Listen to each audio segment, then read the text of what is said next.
Welcome back. In order to maintain contact through the advertising process, you will want to have some kind of email service provider.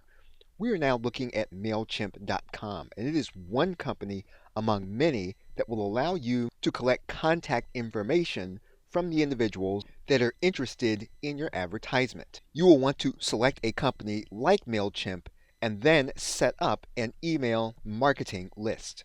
Typically, an autoresponder company will allow you to send emails, create landing pages, and then put embedded forms on a specific website to capture names and email addresses into a database. Once you have access, you can begin to create different sign-up forms for customers to become part of your email marketing list.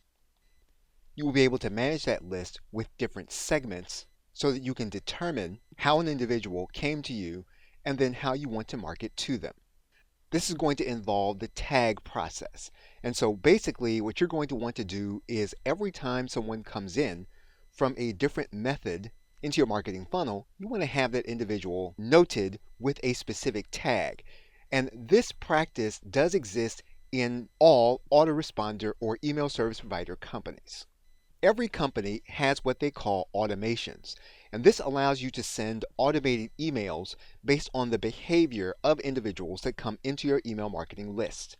It also allows you to send a retargeting or remarketing ad to the individuals based on their behavior. So what you'll want to do is to start the process by selecting an email service provider and then creating a specific list in order to manage contacts as they come in through various advertisements as well as various purchases.